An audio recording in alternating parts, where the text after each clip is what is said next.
Eh bakit mo naman natanong yan? Bakit alam mo ba na si Jinggoy ang susunod nating topic? Kaya mo na itanong yan? Hmm. Mga kababayan, di ba lagi nating naririnig kay Jinggoy Estrada, acquitted na po ako. No? Pinagbunuan ko na po yung ganito, ganyan, doon sa loob ng oblo. Di ba? Lagi nating naririnig yan. No? Unfair naman po sa akin na ganito pa din ang iniisip nyo. Sa akin ganito, saglit lang. Yan, since inopen na ni Sir ano ba pangalan na nag-comment kanina? Since na-i-open na, di tuloy-tuloy na natin. Sabi dito sa balita na ito, tuloy ang trial! Aray ko po.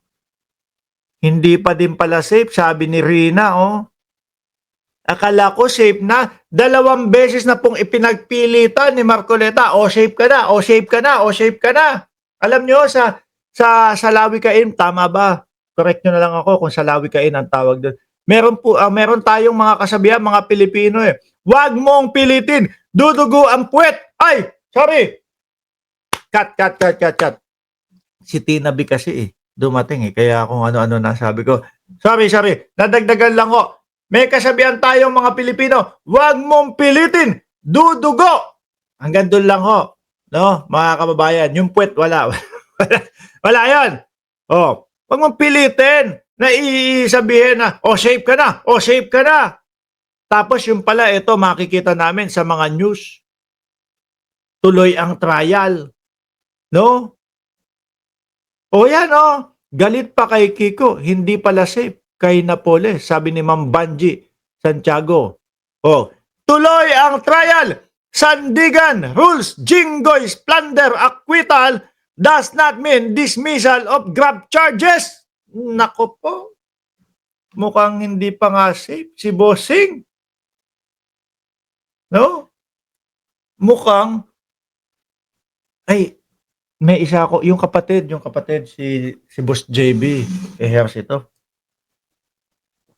Medyo dismayado ho, sabi. Dismayado ho sa nangyayari sa Senado ngayon. Yun yung pagkakaintindi ko si JB na kapatid ni Jinggoy.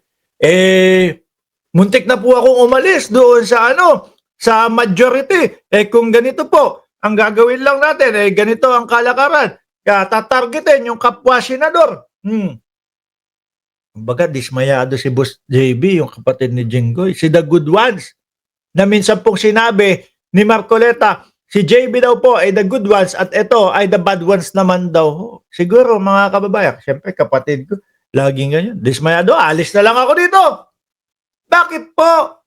Bawal po ba na investigahan? Bawal po ba na hagilapin yung mga magnanakaw sa gobyerno? Yung mga magnanakaw sa Senado, porkit senador kayo?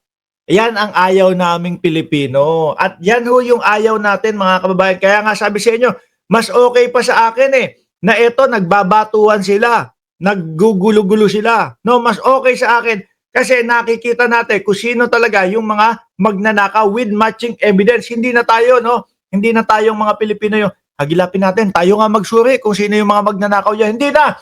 Yung mga kapwa na nila, mga politiko, ang babato para sa kanila with matching ebidensya. Yan mga magko-close dati yan inaway mo ko pero tinira mo ko isang beses sige, ilabas ko yung mga dating ikinwento mo sa akin. Ilabas ko etong mga nalaman ko dati sa iyo.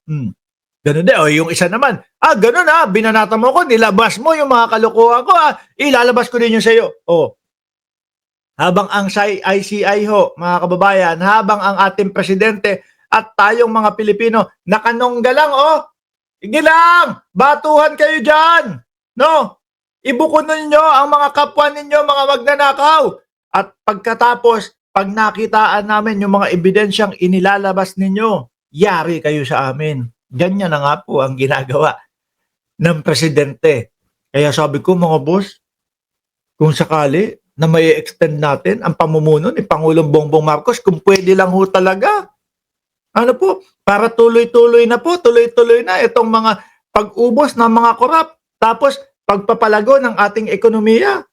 Di ba kasi pagka napalitan si Bongbong Marcos, hindi natin alam kung sino ang papalit. Sasabihin, ayaw ko nung mga ginawa ni Bongbong Marcos. Aray, hinto na naman ang pag-unlad ng Pilipinas. Di ba, alaga? Basahin ko na to. Ang dami ko na sinabi. Si Boss Jinggoy nag-iintay eh. Oh. Hindi pa pala safe. Oh, bakit? Dahil sasabi dito, the Sandigan Bayan has allowed the graft trial of Senator Jinggoy Estrada over the Priority Development Assistance Fund. PDAP! Napoles. Sabi ni Mark Estacador, buwagin ang one-term president kahit 3 terms din. Gaya naman, naku, unlad na unlad ang Pilipinas niyan, mga kababayan. Oh, Napoles! Si Napoles parang nahatulan na eh. 'Di ba? Sa pagkakaintindi ko, yung hatol kay Napoles, parang doon na mamamatay si Napoles sa loob. Oh, scam to proceed after affirming its decision to deny the demurrer to evidence filed by his camp in 22-page resolution dated October 1. The Sandigan Bayan Special 5th Division ruled that his acquittal in the related plunder case does not automatically dismiss the graft case. No, talagang hindi pa po safe si boss. Talagang may kakaharapin pa ho, mga kababayan. Ayan the court clarified that double jeopardy does not apply when the elements of the charges differ and the defense. Ito pa ba yan? Evidence. Iba yata ito. Yan, tama. Defense may now present in its evidence starting October 2 after a careful perusal of the argument raised by accused Estrada in his motion for reconsideration. The court finds no cogent reason to disturb its finding in the assailed resolution denying his demurrer to the evidence. To evidence. Ayan ho, mga kababayan. Paano yan? Tinabla po yata si Jinggoy. Di ba?